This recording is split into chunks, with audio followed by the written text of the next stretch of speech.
Start now, start now, start now. Waiting for the live stream to start. La la la la la la la la. La la la.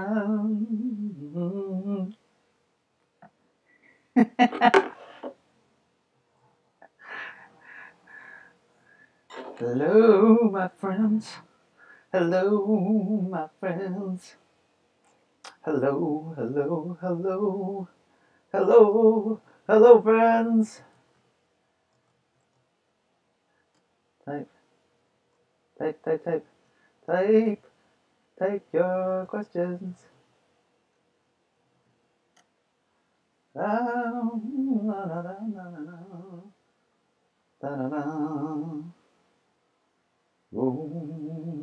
Boom. Okay, so let me introduce what I just picked up at the store.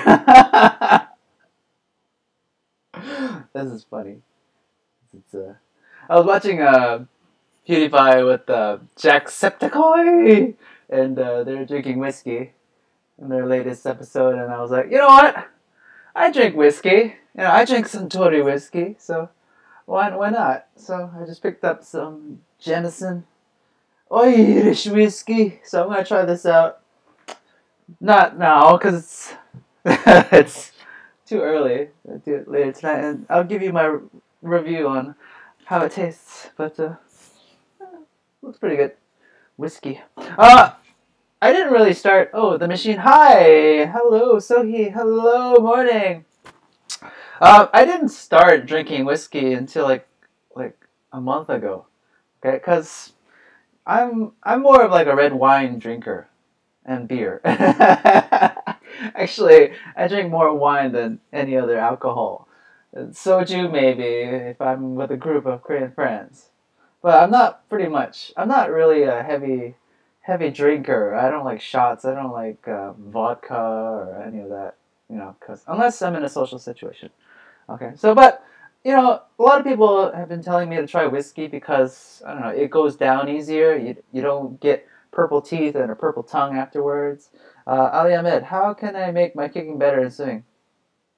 Okay, let's get into the question right away. Okay, so you're asking about kicking in swimming. Okay, so I get this question asked a lot, a lot, and I see all the symptoms of people that start off kicking for the first time when they're in the water. Okay, so let me give you my prognosis. Okay, usually when people enter the water for the first time when they start swimming, they think that kicking is kind of like riding a bike. You got to get rid of that analogy, that image in your head that kicking is like riding a bike or like running on a treadmill. It's swimming is a totally different beast. Okay, you got to think about how. Okay, so the way I teach kicking is that if you want to learn how to kick, first of all, find a wall, lean your back or your entire back against that wall. Okay, so you're pressing your whole body against the wall like this. Now stand on your tippy toes. Okay, so you lift flex your calves, you get on your tippy toes. Okay, good, right? Okay, now take your arms and stretch them above your head like this. Okay, so your biceps, these guns should be cupping your ear like this. Okay, so now you are very stretched out. So before you were like this, and now you're like, ugh, right? Because you're in your tippy toes and your arms are stretched as high as possible, okay? You can tell that your arms are in a good position when your armpits, you can smell your armpits. Okay? If you're like this, it's not high enough, okay? Smell those armpits, right? So you want to go really high. Okay? Next, once you're comfortable in that position, being stretched up, then take one leg, let it go forward a little bit, and then let it hit back. Okay? A little bit, hit back. Okay? And then swap the other leg, and hit back. Okay? You'll notice that If you're doing it correctly, your height does not change. Okay? So if I'm just swapping one leg forward, just a few inches forward. It's like I'm kicking something just a little bit forward ahead of me. Get back. Kick it out. The other leg, back. Stretch the other leg forward, and then back. Hit that wall back with your heel. If you're doing it properly, your height will not change. If you're doing it wrong, your height will be bobbing up and down because you forgot to get back onto your tippy toes. Okay?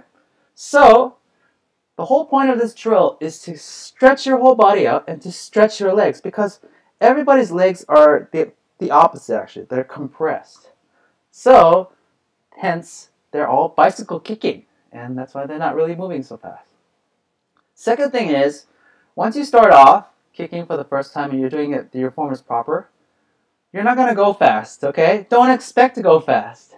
It won't take, instant like, oh my god, I'm zooming in the water like a sea dude. No, you're going to be moving in the water like a tugboat, okay?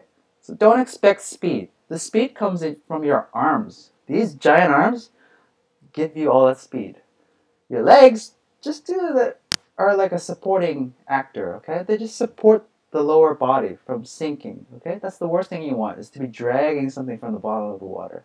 So, your kicking will be moving like a tugboat if you're not using your arms. And people think that, oh, geez, it's not working because I'm not moving fast enough. It's like, I said, calm down.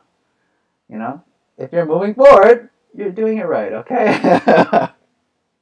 Alright, so I hope that answers your question. Sohi, my question, do you know anything about Egypt? And Van Quach, hi! Do I know anything about Egypt? No, I don't. Absolutely nothing. The only thing that comes to my mind when I think about Egypt is when I was in elementary school. I went to a Catholic school, by the way, when I was a kid growing up. And we had nuns in our Catholic school. So they told us that they were on a holy mission and they'd be gone for like a few weeks or a month, was it?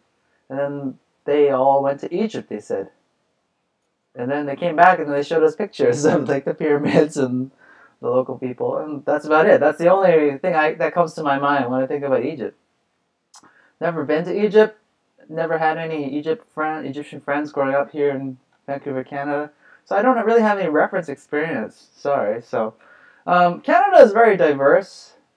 Don't get me wrong. Canada is very diverse. We have like lots of Koreans. A ton of mainland Chinese people are coming in. We have just like, let's see, we have Eastern European people. I see some more black people now, white people. Very rarely do I come across like a Mexican person on the street, unless they're like a tourist or a ESL student. And yeah, we get a lot of ESL students here that come in from all around the world, but mostly it's like Korea, Brazil, and then China, and then a little bit of Japan. So, but Egypt?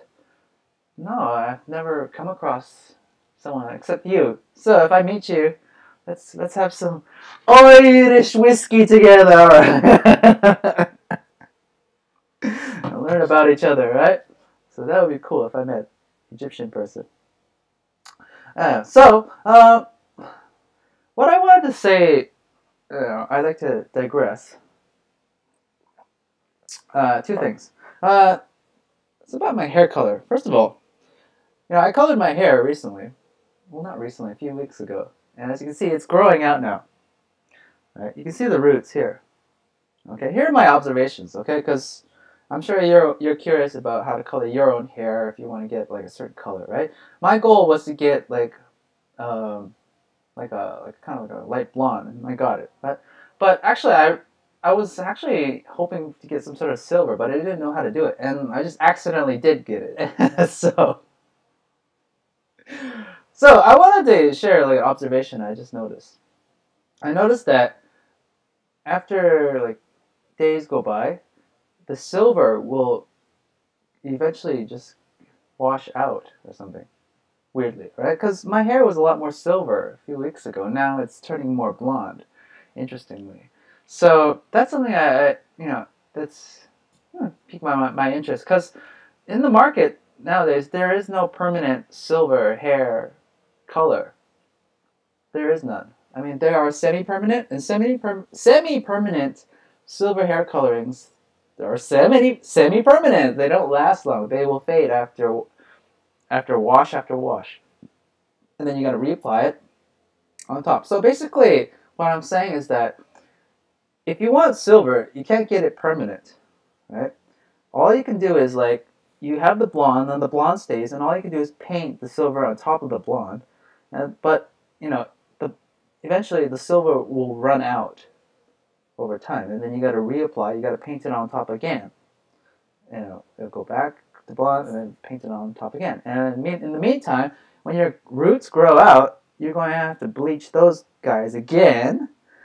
We call that retouching, and that's a very difficult process. I'm not looking forward to it. It's a very meticulous process, right? Because you got to do these little patches, one section at a time. And you got to do it like 2 or 3 times to get it the color to match this color, okay? Because I had to color my hair 3 times. I had to bleach it once, bleach it twice, and then add a toner on the third, okay? So what I did was I used I did this all at home, by the way. I used a bleach powder, and I used a volume 20 developer, okay? Put it on my hair, all over, smeared it all over my hair, waited about 1 hour, rinse it out, and then your hair turns orange, like the character from Bleach. Ichigo. Everyone gets it, okay? Believe me. And then the second time you do it, you do the same thing. The bleach powder with the volume 20 developer. By the way, don't use volume 30 developer. That thing is like fire, okay? That will set your head on fire. So it's too strong. That's why I went with the volume 20, okay? But if you want like less, if you're in a hurry, then yeah, go get the volume 30 if you really want to kill your scalp and get fast, right? So the volume 20 is obviously a little bit weaker. So the volume 20, did the second time, same bleach powder volume 20, put it all overhead. Then I noticed a little bit of tingling on my scalp, because the first time you do it, your scalp is like protected with a layer. But after you rinse it off, that first coating, that layer is removed as well. And then you start feeling the heat. It's like, wow, scorching head, like your head's on fire. Second time I did it, yeah, I felt it. The third time, rinse it out, and then you add like the volume 20 developer with the toner, and I use the T18. T18, this guy, right? So once you use this with the volume 20 developer, yeah, your head is on fire. And yeah, woo!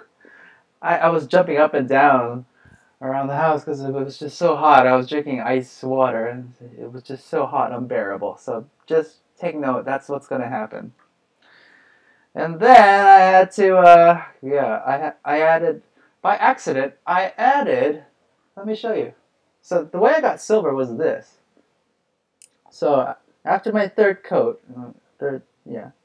dyeing, I added the fourth. The fourth one was this, by accident. I don't know why, but I was trying to go for a light brown.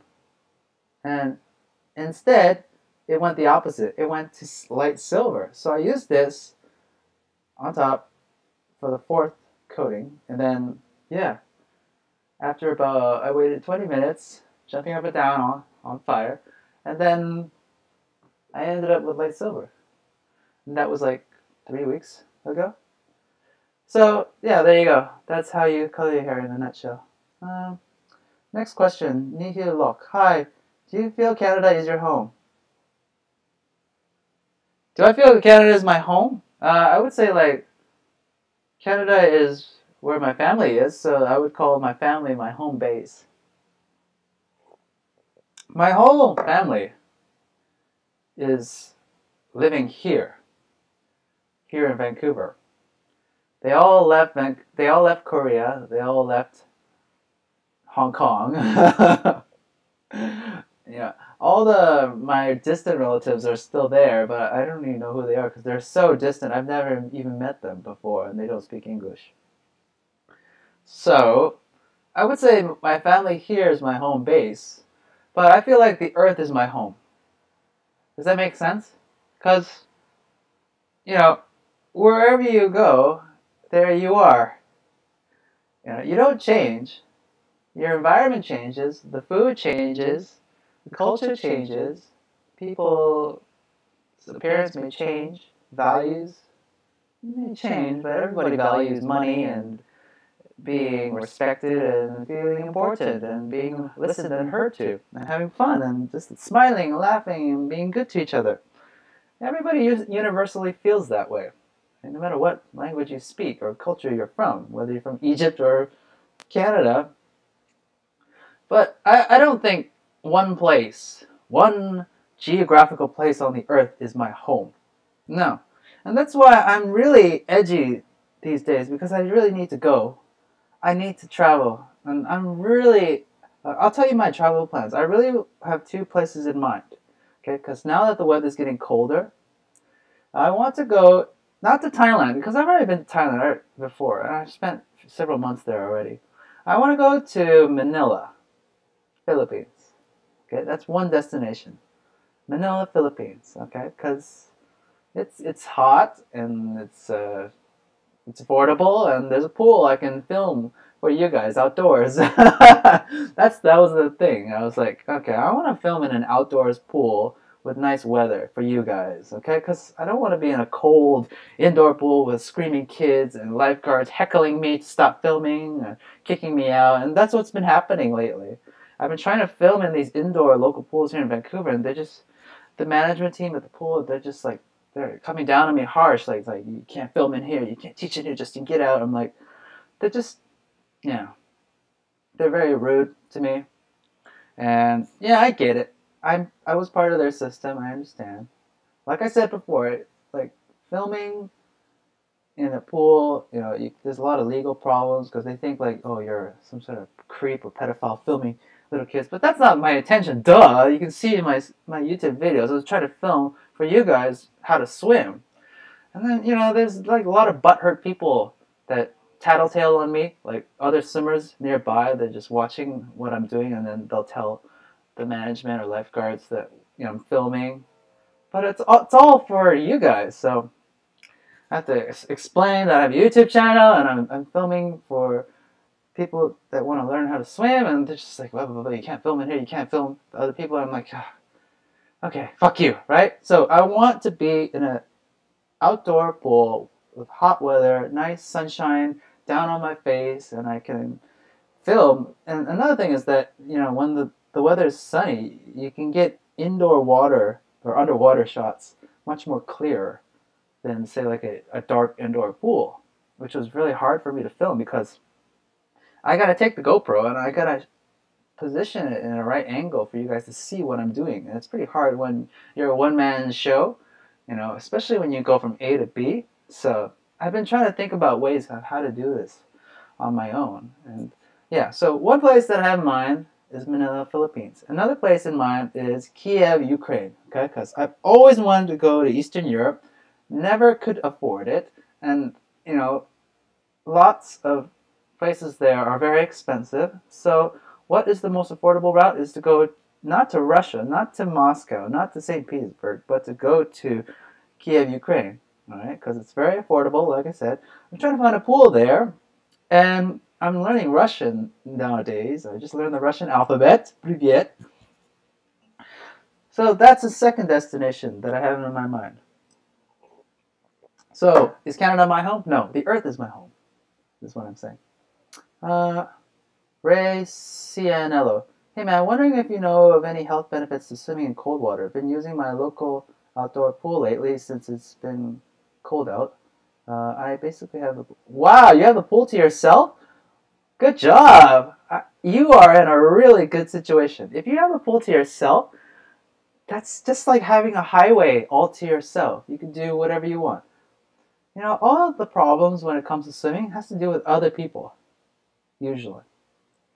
If you have a pool to yourself, all to yourself, just enjoy it, embrace it, because it's just like a gift from God. Just like a highway all to yourself, you don't have to worry about tailgaters or people cutting in line or just disrespecting each other and, just not letting people in. And like, ugh. I was driving, by the way, yesterday on the highway, and I was experiencing all of this that I'm describing. And same with swimming. There's people who just don't are not aware of other people. So first of all, some people don't take a shower before they enter the pool, which is the law. You're supposed to, take a thorough shower. You gotta rinse all that crap off your body, nose, booger, dandruff, lice, hair wax, cologne, perfume, skin lotion, skin cream, suntan. All that, those chemicals will be in the pool. It's not a bathtub. It's a pool. You're supposed to exercise in that pool. But some people just don't get it. All right? And I'm not telling you from just like, oh, I never do it. I'm telling you from a lifeguard's experience. I've observed this for many years. People just trying to get away. Just they don't even shower. They just think the pool is their own bathtub. And they think, oh, don't worry, the chlorine will kill all the blah, blah. No, the chlorine mixed with your urine or poop or vomit or whatever debris reacts. And it creates trichloramine. And trichloramine is that smell of a pool that you get. So chlorine, if you try to smell it, chlorine with water, if you smelled it and there was no human contact with it, nothing, it wouldn't smell at all. Nothing. You wouldn't smell nothing. It would smell like water. But once someone pisses in the pool, that piss interacts with the chlorine and makes trichloramine. And that trichloramine is the smell, that familiar pool smell that everybody knows once you enter in, right? So the stronger the smell is, the more people are pissing in the pool. How ironic is that?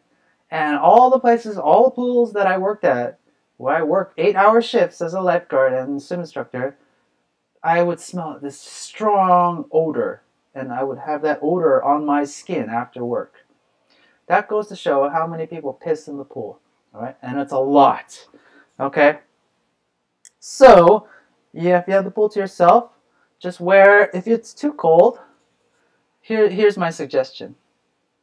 Some people say like, oh, if you're too cold to swim, you wear a wetsuit. But I never wore those wetsuits. First of all, it's just too bulky. And if I was doing like sea-doo, like jet skiing, yeah, maybe I would wear a wetsuit. Maybe. If I was surfing in the wintertime, yeah, maybe I would wear a wetsuit. But instead, here's a more important. First of all, those wetsuits are very expensive. They're like around $150 to $200. So no, I wouldn't do that. You gotta bring it onto the pool. It's like this giant rubber thing you gotta bring to the pool every time. No. So you want to be light and you want to be minimalist. So here's what I do. What I do is I warm up before I enter the pool. So the best way for me to warm up is to either sprint or jump rope. And as you can see in my recent videos, I showed you a video of me jump roping. So basically, in a nutshell, what I do is I jump rope until the sweat starts pouring down my forehead. And that's what I recommend for you guys. So just heat your body up before you enter the pool, okay? Because you don't want to be wearing clunky gear in the water. Because think about it. When you're working out, if you're actively swimming, if you're doing laps like front crawl and butterfly, if you're actively pushing yourself like I do in the pool, you're going to heat up. That heat is going to just build up. It's just like running really intensely on a treadmill. You're going to be so hot, your body is going to be thankful that the pool water is cold.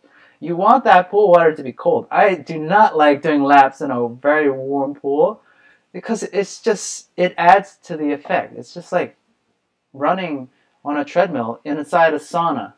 Okay? So be thankful. So, like I said, to answer your question, just, do sprints or jump rope until you build up a sweat. And then afterwards, enter the pool and whoosh, you'll be thankful that the water's cold. Okay? Sohee, ha ha ha, I hope you come here one day and I meet you. Enjoy your whiskey. Oh, thank you very much. I hope to meet you too. The nice turtle. When do you think your next live stream will be? I don't know. I'm flying off the seat of my pants here. It's very sporadic. I try to do it because I consider the Eastern time zone. I'm in Pacific time. So I try to do this in the afternoon so everybody can see it. But if you have a suggestion on what kind of day and time you prefer to do this live stream, then leave a comment down below afterwards once this video uploads. And I'll try to do my best. Check. Come to Morocco. Morocco is another interesting place. Again, I've never had any Moroccan friends or people that I've uh, met, like on the street, that are from Morocco. But I've never come across a person from Morocco before, so I have no reference experience. But yeah, I'd like to meet someone from Morocco one day, and yeah, maybe it'll be you. Okay, so cool. Next question, Eslam Faragli. Hi, I have a problem with side breathing with crawl. After I take a breath and then turn my face to water, I always hold my breath for no reason and can't exhale and feel like my lungs are gonna side breathing. Side breathing is very hard. In fact, a lot of people give up from crawl because they do the kicking and then the arms, but when they reach the side breath, it's just like, it's too difficult. I give up. I feel for you. What I recommend for all the people that are trying to learn the side breathing is to isolate the movement itself. Okay. So what I do with my students is I get two kickboards. Put one kickboard onto your lead arm. Okay. So here's the kickboard. You hold it like this. Okay. That's your lead arm. Okay. The other kickboard, same effect, but the other arm is stretched out like this. Okay. So you look like this. You're split. Okay. Two sides are pulling, and then you just try to go slow, kick onto your side, and just get used to seeing your face divide in half. Okay, you're gonna move like a tugboat, obviously, because you're not using your arms. Just get used to breathing in this position. So basically, you look like this in the water. Okay, one arm holding a kickboard and out front, the other arm supporting. You're kicking like this now. You're not kicking like this. Your side. So if I'm breathing like this, my hip is shooting this way. That's the key right there. My hip bone is looking up to the sky. My ear is looking up to the sky. My nose, my eye, my lips are divided in half. That's a good key indicator. And what you'll see on the side is you'll see these tiles on the side of the pool, like those indicators. And that's where you want your eye level to be. You don't want your eye level up to the ceiling. You want your eye level to the side of the pool, the tiles. Okay, and practice that. Go slow. If you can't do it with kicking, be in this position and just walk. Walk along the shallow end of the pool. Just walk slowly. Just get used to that feeling, that position. That's most people. They try to rush into it. They're trying to do a front crawl. It's just okay. Again, when you're swimming, there's three things you have to balance in your head, and it's very difficult to do three things at once. Right? So don't do that, okay? Isolate it, okay? It's a lot easier. Eslam Fragley, explode on Egyptian pilot. Oh, cool. May Pop. Oh my god, hi! May Pop, how old are you? I'm 35. So, hail Akbar. Hey, dude. Hey. May Pop, what are your top 10 beginner guitar brands? Okay, good question. You guys are beginner students to the guitar. I have some information about those. That answer actually I answered it already. Go to my website, new website. It's called juicyguitar.com. Juicyguitar.com. Okay, I typed it there in the chat for you to see. Juicyguitar.com. Alright, so juicyguitar.com is my online course I just created that will get you from the complete beginner guitarist. Okay, so a lot of you are like trying to search YouTube and trying to put the pieces together in your head to learn guitar, and I feel for you. Okay, so it's a lot of information there online. Okay, you don't know where to start. A lot of people tell you this, do that, okay. I just don't like that confusion. All right, I just want somebody to just make a package course for me, put a bow tie on top, and say, do this. Step 1, step 2, step 3, step 4. Right, and that's what Juicy Guitar is. Okay, so sign up for my online guitar lessons if you want to learn guitar from me, and I will make it's very simple. It's straightforward. I give you progressions. All right. So, but to answer your question about beginner guitar brands, here's what I recommend. If you are trying to shop for an electric guitar, there are two brands pretty much that pop in my head. First one is Squier. Squier is made by Fender. Okay, so Fender guitars. You'll think of I think of artists like Jimi Hendrix, Eric Clapton,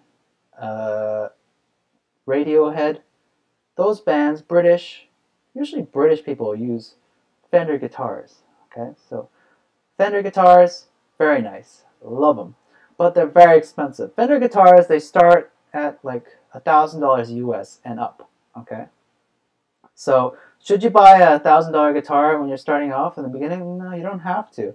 Start off by getting a used electric guitar. Okay, you can shop Craigslist or whatever used classifieds you have in your country, and I would look for Squier. Okay, so I'm going to type it in the chat for you. Squier electric guitar. Squier. Okay, so look for that brand, Squier, and shop used Squier brand. Right, that's a very good guitar, and Squier guitars are about like $100 to $200 US, and those are decent. Okay, don't try to go for no-name electric guitar brands. You'll get what you pay for, and there's just think about if you want to upgrade your guitar in the future, long term. Nobody's gonna buy a no-name guitar brand, but everybody knows Squier. Okay, everybody starts with Squier. So if you were an electric guitarist, if I was an electric guitarist, starting out from the beginning, I would buy a used Squier electric guitar, and I would get a Squier Stratocaster. Strat. Made by Squier. Squier. Okay? That's what I would start with first. The Strat is like the universal electric guitar. People will say Telecasters sound nicer, but Telecasters are a beast to handle. Okay? So get a Strat. Squier Strat. Used. Okay? Now, if you are an acoustic guitarist, okay, so for example, who's that guy? I forgot his name already. I don't know. Okay, if you're an acoustic guitarist, you want to play steel string, right? Then two brands come to mind.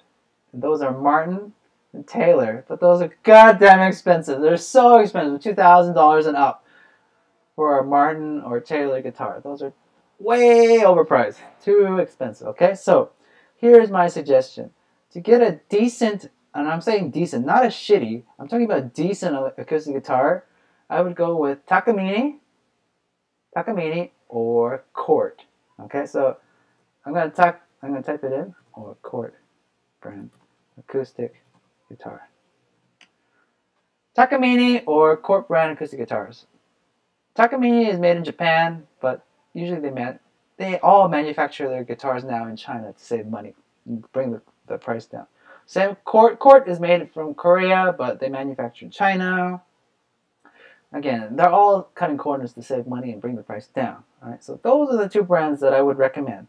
And again, try to go for used if you can't get brand new, and it will set you back about $400 to $700.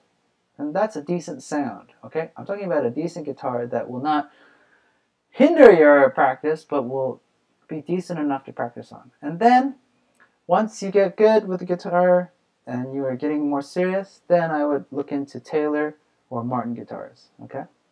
By the way, all this information is in my course, juicyguitar.com, so check it out. Now, finally, if you are a classical guitar player or a flamenco guitar player, which I am, there are so many used classical guitars online that you can find that sell for like $100 to like $300 easily. It's so affordable because I don't know. It's just classical guitars and flamenco guitars are just not as popular as acoustic or electric guitars. They're a very small niche, very, very small niche. So yeah, I can easily pick up a classical guitar used online. The brand, there's not many brands that stand out in my mind when it comes to a classical guitar. The first one that comes to my mind is Cordoba. All right, so Cordoba classical guitar. So Cordoba is the biggest brand that I can think of when it comes to classical. There's not many out there that I know of, because I don't really study classical music, so I'm not the best person to ask what brand for that. But if I had money, I would get a Cordoba. So the one that I have, the one that you see me playing in the YouTube videos, it's called a Yairi. Yairi is Japanese, obviously. So it's a Yairi, and it does the job. I love it. I love it. Doesn't let me down. I just beat the hell out of it, and it keeps going. And I've been using it for more than goddamn 15 years. I've been using that guitar for more than 15 years for playing, and it's great. So those are the two brands I recommend: a Cordoba or a Yairi's. And you can, but if you don't have enough money, then just get any used classical guitar and just get it set up properly at your local guitar shop. And the setup will probably cost about 30 to 50 bucks. And yeah, it's just like setting up the car the way you like it when you drive. So I hope that answers your question. And by the way, check out my website, juicyguitar.com. Right? That's my shameless plug for today. Next question. Jasper Grace. Hey, Manila. Greetings from Manila. Hey, I was talking about Manila just a few minutes ago. Okay, I'm planning on traveling there. I'm thinking of staying in Makati Square, because that's where all the expats recommend. It's very expensive area though. So I was thinking of staying higher up north. I'm not sure what the name of that area district is, but yeah, Makati is pretty expensive in my opinion. And if you have any suggestions of where to stay in Manila, let me know. I'm still researching. Next question. Blash May Orge. Good morning from Taiwan. Taiwan, hey! Funny thing is, Taiwan popped up in my research as well for places to visit. So Taipei. I hear great things about Taiwanese people. I mean, here in Vancouver, Taiwanese people, yeah, they're cool people. They're very chill people. I mean, they're not loud. They're very polite. They're very soft-spoken, and they're just genuine people. I like Taiwanese people. I have a Taiwanese friend. Nice guy. Very nice guy. Nothing but good things to say about Taiwanese people. But I did travel to Taiwan once, Taipei. It was like a transfer flight. It was very hot there. So yeah, Taiwan, Taipei might be a destination for me to visit. Thanks, man. I'm trying to learn to swim properly as an alternative cardio. I have access to the outdoor pool, but I want to transition to a legit indoor gym pool without being intimidated. Yeah. Okay. Cool. I mean, for me, if I had an outdoor pool all to myself versus a busy indoor pool, I would choose the outdoor pool every time. Because when you swim with other people in your lane, it's just like driving on a crowded highway. There's just so many external factors that are out of your control that you have to be aware of, that nobody tells you about. For example, most of these car accidents that happen on the highway are not a result of you. It's a result of other people doing stupid things and not being aware of the other cars around them. That's what happens in a car crash. Boom, boom, boom, boom, boom, pile up or whatever. Same thing with swimming. When it's crowded and there's like 3 or 4 people swimming in your lane, you have to look up. You have to look forward. You've got to keep that eye open out for the people that are swimming in front of you, the people swimming on the opposite end of you, the people swimming behind you. Oh, it's very stressful. It's just like a highway. Some swimmers, they tailgate me. I don't know why. It's just like, you gotta leave some personal space or I'm gonna kick you in the head. And people who are swimming in front of me, they're just going too slow. Like, I can tell you, like, a lot of swimmers, they'll start off fast and then they start slowing down near the end. So their rhythm is very off. And I've got to adapt to that rhythm. I've got to slow down near the end because they're not moving fast enough. And, there's some people that they have big egos and then just go, this guy's swimming too slow. I'm going to swim around and cut him off. That's very dangerous. Very dangerous. It's just like doing that on the highway. Same effect. And, yeah, it's just, it's just gonna cause trouble for everyone. So all these things you gotta keep in mind. Just swim in a pool that you have to yourself, and you're in heaven. Okay, so I feel for it. Um, yes, Canada, Maypop, Jasper Goat. What did you in Makati? There's a lot of affordable accommodation. I just want to film in outdoor pools in Philippines. Just visit the malls, enjoy good food, and yeah, just keep filming for you guys. So uh, there's one very popular YouTuber in the Philippines. I forgot his name.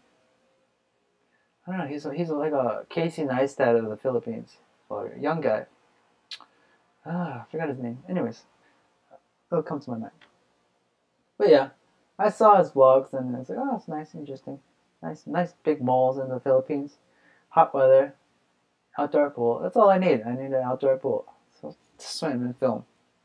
Thailand, there's a lot of outdoor pools in every condo, everywhere you go. There's nice outdoor pools, and yeah, they're great for filming, and nothing but good things to say about those pools. And it's just like heaven, you know.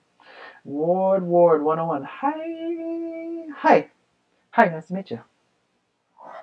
So, by the way, last thing I wanted to point out. I am interested in terms of health, fitness. You know, I've done the whole gym routine, like I said, and I'm just at the point right now that I'm sick of gym memberships and just like all these sales tactics and like politics about gyms. So I took a break from gyms and I just work out at home now. Right? I do my own calisthenics workout, jump rope, and swimming at home because I can't. You know, I was just tired of dealing with the pools. They're kicking me out. The gyms that are just overcrowded with douchebags shouting "bro, bro, bro." So I just took a break from it. And what I'm planning to do is I'm planning to join a boxing gym or an MMA gym. I've done boxing before in the past, actually. Liked it. Very good. Very different style of training, though. It's not more about body. It's more about the other person that you're fighting with. So just letting you know that I will share my experience on these boxing gyms and Brazilian Jiu-Jitsu gyms, MMA gyms that I'm looking to enroll in here. So I'm gonna try them out. I'll give you my take on it. And fighters and lifters, totally different beasts. You know, the lifter is all about himself, just getting as big as possible, getting as much mass. And just like it's like the guy that drives a big monster truck on the highway, and he feels so good. Like, oh, look at me, I'm bigger than you. I'm stronger than you. I'm taller than you. I can outdrive you. It's just ego. It's all ego driven, and those are the guys that cause all the trouble on the highway. Whereas a fighter, you never know who a fighter. A fighter can be anyone, just like Bruce Lee. Bruce Lee, if you met Bruce, if you didn't know who Bruce Lee was on the street and he was just wearing ordinary clothes, you wouldn't know he was a fighter because he's just so skinny and plain, regular. You wouldn't know. There's no like bulging muscles coming out of him unless he flexes all that. Right? Same with Conor McGregor. If you never met him and you just saw him wearing plain clothes on the street, you wouldn't think he would be a fighter. That's the beauty. Fighters can be anybody, right? A fighter can be someone that you least suspect and throws a judo move or a jiu-jitsu move on you and just puts the lifter out cold on the floor and puts him to shame. And I'm interested in that. Most of the people that lift in the gym, I can see where they're driven, especially young guys. It's like they're craving that respect, or they want the bullies to stop picking on them. They want to hold their head up high, and they want people to just be intimidated by their muscles, or give them the respect, or just bow down to them for being big. I get it. I get it. I get it. Fighting is another alternative for that. Fighting is something that has been on my mind a lot, because when you see like online, I don't know, like people bullying you in person or online, what's the best way to handle that kind of person? You know, obviously, it's never engage with a crazy person. Do not engage a crazy person, okay? Once, because every bully starts off the same. They try to, you know, they poke at you, right? They pinch those nerves that rattle you, because they want you to engage. Once they've got your attention, once you engage with them, you've lost, right? They've won because you've engaged. So just imagine a bully was picking on you every day, and then finally you snapped, and then you hit him back. You feel so good, proud. But then you get suspended from school, or maybe you get fired from your job, or maybe you go to prison. Now you have a criminal record. Now no one will hire you from a mile away. You've got to serve time in prison. You've got to pay a bailout fee. You've got to deal with that bully's friends that are out to get revenge.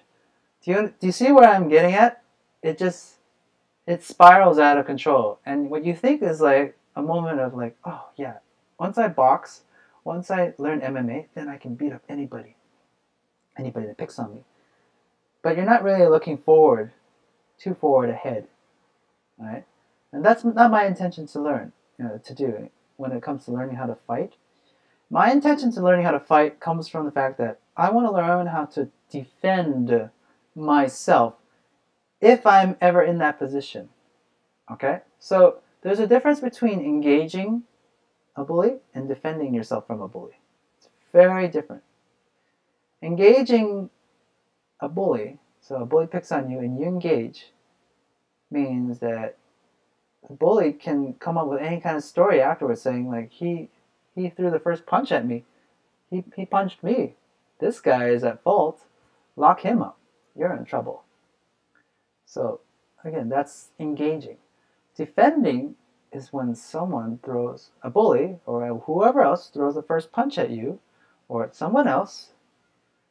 Once that bully throws a fist or at someone else or at you, now is the time to defend. Okay, you've got your opening. I'm just waiting for that opening.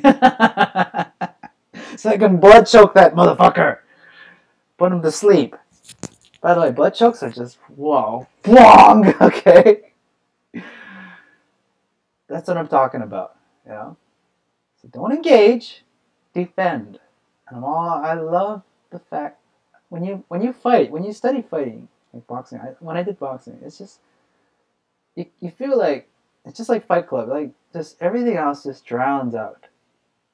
You can deal with anything after, right? Just like people fighting online or just like trolling you or saying mean words, those sticks and stones things, they just bounce off you like nothing because it's just so down here. It doesn't pick up in your senses.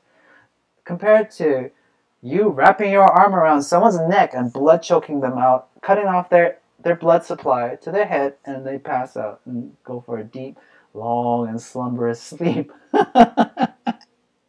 If you're into Brazilian jiu-jitsu, you know what I'm talking about when it comes to blood chokes. God, they're so effective. Just like, like before when Star Trek, Spock would do the Vulcan neck pinch. It's kind of like a similar effect. Blood chokes are like the off button in a human being. It's the most effective way to knock out a person. Is put them to sleep.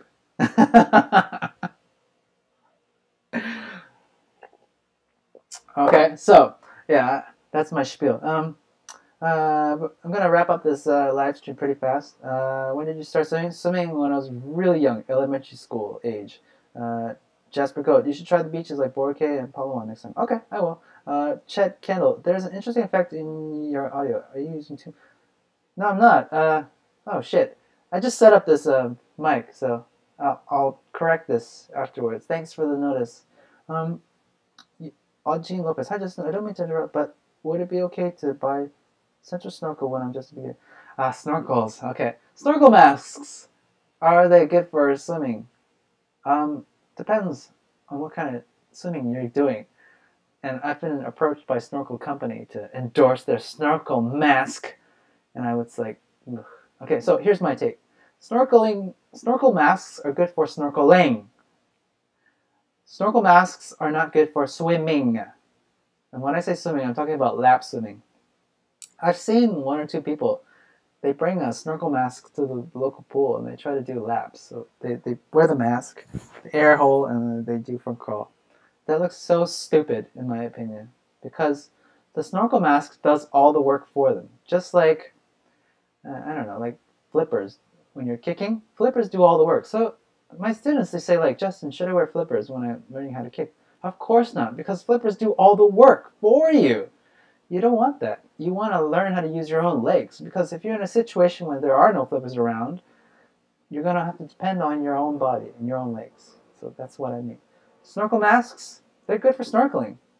That's it. So if you're in the Caribbean, if you're going underwater swimming on vacation, yeah, use a snorkel mask. They're great. But for lap swimming, if you're serious, no. This is a fun little toy, but no.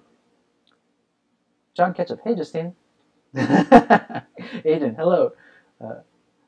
Ray Cianella, BJJ would be great to start with. There's not many benefits to learning striking arts for street scenarios, although most fights go to the ground. All fights start standing. Agreed. All fights end up in the ground in the end. Okay, you think that like in movies they hype it up. They think that all fights, will finish by just punching a guy and the guy falls down. The end. No, it doesn't end there. It ends when you punch the guy's on the ground, and then you take it from there. And when he submits, goes to sleep, that's when the fight is over. When you're on top of him, pummeling him or choking him out. And that's what I learned from wrestling. Wrestling, because I did wrestling in high school. Wrestling, you think it's all about like, okay, you start off like this. Both guys are on their feet. But that's just the tip of the iceberg. The whole wrestling match is on the floor when both of you guys are at it. All right? And that's where the meat of the fight is, on the floor, when you're both on the floor. But Hollywood movies, they don't do that. They're all about just one punch and the guy falls down. I'm the hero. No, that's not reality. Okay, so I agree with you, man. Aiden, smile. Madam 0210. Hi, Ray Ciano. Thanks for answering my name soon questions, man. Learned a lot from the channel. Hey, glad to help. Check out our private Facebook group and join it. And post us, videos, or just tell us about your progress in swimming, and you can answer it. You can ask me questions about swimming too. So check out the link below. Join our private Facebook group. That's all I have to say for now, and I have to end this video for now. So leave a comment down below after this video publishes. Give me like your questions or what you'd like to see in the next live stream. Okay, so this next one will be a week from now, probably next week. So stay tuned. I'm going to go make some more videos for you guys. So I will talk to you guys later. Thank you for watching, and